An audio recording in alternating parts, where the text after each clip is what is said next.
I'm 82 years old. If you looked at my bank account today, you'd say I won. I have a pension, a robust 401k, and zero debt. By every financial metric in the world, I am a success story. But I need to tell you something that might sound crazy to you, especially if you're young and struggling to pay rent. I would trade every single zero in that bank account to go back to being 25 and broke, if it meant I could undo the way I lived my life. You see, I am the poorest man I know, because while I was busy stacking dollars, life was quietly slipping through my fingers like sand. And the worst part, I thought I was doing the right thing. I thought I was being responsible. I grew up with parents who lived through the Depression. They taught me one rule: save everything, fear everything, prepare for the worst. So that's what I did. I started working when I was 22. I got a good job at a logistics firm, stable, boring, safe. And I made a vow to myself, I will never be poor. I will never be vulnerable. Treated money not as a tool to use, but as a scorecard to protect. I remember when I was 28, and my friends, 3 guys I'd known since high school, planned a month-long trip to Europe, backpacking, staying in hostels, eating cheap food. It would have cost me about $2,000. I had the money. It was sitting right there in my savings account. But I didn't go. I told them, that's irresponsible. I need that money for a down payment. I need to think about my future. So they went, and I had my $2,000. I felt superior. I told myself, they're wasting their future. I'm building mine. I didn't realize then that they were building memories, which are the only currency that matters when you get to where I am now. That $2,000, it grew, it compounded. It's probably worth $50,000 today in my portfolio. And looking at it now, I hate it. It's just a number on a screen. It's cold. It doesn't have a memory attached to it. It's the ghost of a trip I never took. I met my wife, Martha, when I was 30. She was the opposite of me, vibrant, spontaneous, full of life. She saw the world as a playground. I saw it as a risk assessment. For the first few years, she tried to pull me into the sunlight. She'd suggest a weekend getaway or buying a new sofa to replace the old lumpy one. And every time I had the same answer, not yet. We need to be smart. We need to save. I remember when we bought our forever home. It was a fixer-upper, naturally. Martha wanted to paint the nursery a soft yellow for our coming baby.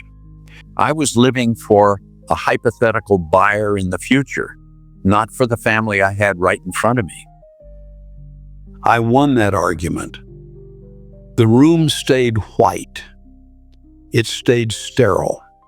As the kids grew, my frugality became a heavy blanket over the house. I thought I was teaching them the value of $1. I thought I was teaching them discipline. But I wasn't. I was teaching them anxiety. When my daughter was 8, she wanted to take dance lessons. I said, yes, Maura, but I complained about the cost of the recital costumes every single time the bill came. I made her feel guilty for her own joy. Eventually, she quit. She told me she lost interest, Molly. But I know now she just wanted to stop being a burden. I worked overtime not because we were starving. We had plenty, but because plenty was never enough for me.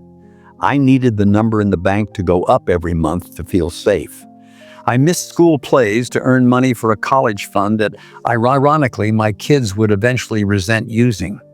I told myself I am sacrificing for them, but I wasn't sacrificing for them. I was sacrificing them for my own peace of mind. I was building a fortress of cash, but I was locking my family out of my heart to do it. The day finally came. I was 65 years old. I walked out of that office for the last time, a retirement party card in one hand and a gold watch in the other. I drove home, feeling a sense of triumph I'd been waiting 40 years to feel. I walked through the door and found Martha in the kitchen. I hugged her and said, "We did it, Martha. The house is paid off. The accounts are full. We're safe. Now we can finally live." I pulled out the travel brochures I'd been secretly collecting. Italy, France, Japan, the someday pile. I spread them out on the kitchen table, ready to plan the life I had delayed for 4 decades. But Martha didn't smile the way I expected her to. 3 weeks later, the diagnosis came. It wasn't a rainy day, it was a hurricane. Stage 4. The doctors were kind, but their eyes told us the truth. We didn't spend my retirement savings on villas in Tuscany or wine tours in Bordeaux. We spent it on specialists, hospital parking, and comfortable sheets for a hospital bed set up in the living room. Right beneath the ceiling, I had painted white for resale value. I sat by her side for 6 months. I watched the woman who had begged me to go on adventures fade away in a room she had spent a lifetime keeping clean for a future that wasn't coming. One night, holding her hand, a hand that had worked so hard to support my rigid rules, I realized the terrifying truth. I had millions of dollars in the bank. I was a success. But I couldn't buy her health. I offered the universe my entire portfolio for 1 more healthy year with her, but the universe doesn't take cash. When she passed, the silence that filled this paid-off house wasn't peaceful. It was deafening. It was the sound of a gamble I had lost. Now, I spend my days in this museum of a house. I have gardeners who keep the lawn perfect, just like I always wanted, but no grandchildren run across it. My children are grown now. They are successful. They are responsible. They are exactly what I trained them to be: efficient, independent, and distant. They come to visit on holidays. They sit on the furniture I protected so fiercely, and we make polite conversation. But there is a wall between us. A wall built out of every no, every "we can't afford that." I try to buy their love now. That's the irony. I write them large checks for their birthdays. I offer to pay for their vacations. I'm desperate to use this money to bridge the gap. But you know what? They don't want it. Or at least it doesn't fix anything. They take it, they say thank you, but they don't look at me with warmth. They look at me like a bank teller who just processed a transaction. They learned the lesson I taught them too well, that money is a transaction, not a language of love. I sit here at night, checking my stocks out of habit. The numbers go up. The S&P 500 hits a record high, and I feel absolutely nothing. I am the poorest man I know because I have a surplus of what is cheap and a famine of what is real. I have acquaintances who envy me. They see the car, the zip code, the security. They tell me I'm set. But they don't see the silence. They don't see me eating dinner alone at a table meant for 12. They don't see that I am hoarding resources for a future that is shrinking by the minute. I have millions of dollars to protect me from the world, but not a single memory that keeps me warm when the lights go out. If you are 30 or 40 or even 50 and you are listening to this, old man, please look at your life right now. Are you trading your today for a tomorrow that isn't guaranteed? Are you saying no to memories because you are afraid of a number on a spreadsheet going down? Stop. There is no amount of money that can buy you a clear conscience or a warm heart when you are 82. Don't be reckless, but don't be a miser with your own life. Spend the money. Take the trip while your knees still work. Buy the good coffee. Paint the nursery yellow.